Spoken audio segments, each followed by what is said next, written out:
The ultimate goal of digital design is taking an abstract Boolean logic expression and translating it into a physical, working circuit. We do this using CMOS. CMOS stands for Complementary Metal Oxide Semiconductor, and it is the standard technology for constructing integrated circuits. This diagram shows that to build a CMOS circuit, the architecture must be split into two distinct interconnected halves. The upper half is the pull-up network, or PUN, and the lower half is the pull-down network, or PDN. We use two transistor types, positive channel PMOS for the pull-up network and negative channel NMOS for the pull-down network. Looking closely at the PMOS diagram, a small bubble on the gate denotes intrinsic complementation, meaning it automatically inverts the signal. Because of this built-in physical difference between transistor types, we cannot build one generic network. We must purposefully design two mirrored halves that work together. Looking back at the architecture diagram, the top half, the pull-up network, is responsible for implementing the non-inverted or true Boolean function, f. The pull-down network has the opposite job, implementing the mathematically inverted version of that function, f'. Because of their assigned mathematical roles, each network strongly prefers a specific type of input. The pull-down network prefers uncomplemented variables, like A and B. The pull-up network prefers complemented variables, like A' and B'. To create a functional microchip, our design must satisfy both the F and F' mathematical requirements simultaneously within the exact same physical footprint. Taking these requirements from paper to a physical circuit board means understanding that logical operations dictate precise geometric layouts. This diagram shows how logical operations translate to physical space. When you see a logical AND operation, it strictly translates to connecting your transistors in a single continuous series path. Alternatively, a logical OR operation translates to connecting those transistors across multiple parallel paths. This relationship leads to a helpful shortcut called the duality principle. It allows us to derive the layout of one network directly from the other. You take the existing network, perfectly swap all series connections for parallel ones, and replace all NMOS transistors with PMOS transistors. By following these strict geometric rules, we ensure that the physical flow of electrical current flawlessly mimics our abstract mathematical logic. Let's start the actual design process with the bottom half.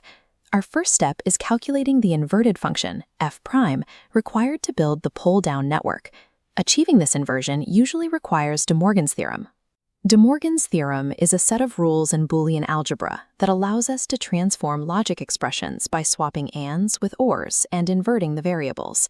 This flips the function into a format structurally suitable for NMOS transistors. There is a key constraint here. The resulting derived expression for f' should ideally consist entirely of uncomplemented variables to match the natural preference of the NMOS transistors. In real-world applications, you will occasionally find that the desired logic variables do not perfectly match these preferred input types. When that happens, you must manually add extra hardware components, called inverters, to fix the mismatch. Once you have mathematically secured a clean f' expression, you have effectively mapped the physical blueprint for the entire bottom half of your logic gate. Let's apply this process to a concrete challenge, building a 3-input NAND CMOS circuit from the base Boolean expression f equals not A and B and C. A NAND gate produces a false output only if all its inputs are true. Step 1 is calculating f' for the pull-down network. Because our starting expression is already inverted, taking the prime of it creates a double inversion. The inversions cancel out, leaving us with simply A and B and C. This diagram shows the isolated pull-down network layout for that calculation. We apply our geometric rules, translating the multiplication, the AND operation, into 3 NMOS transistors, physically wired sequentially in a straight series line. Grounding the bottom half of the circuit is a straightforward, literal translation of the math, and it sets a solid foundation for the more complex upper network. With the bottom half finished, we have 2 valid methods to build the top pull-up network. We can blindly apply the visual duality principle to the lower network, or we can mathematically apply De Morgan's theorem to derive the true f. Let us look at the mathematical method. We take the original expression, f equals not A and B and C, and apply De Morgan's theorem. This converts the expression into A' or B' or C'. This diagram shows the isolated pull-up network layout based on that new equation. We translate the addition, the OR operations, into 3 PMOS transistors arranged in stacked parallel branches. Note a critical design pitfall here.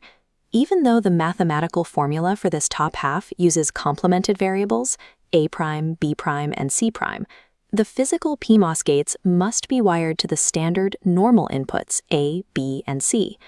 Because PMOS gates automatically invert signals, feeding them normal inputs provides the necessary complement.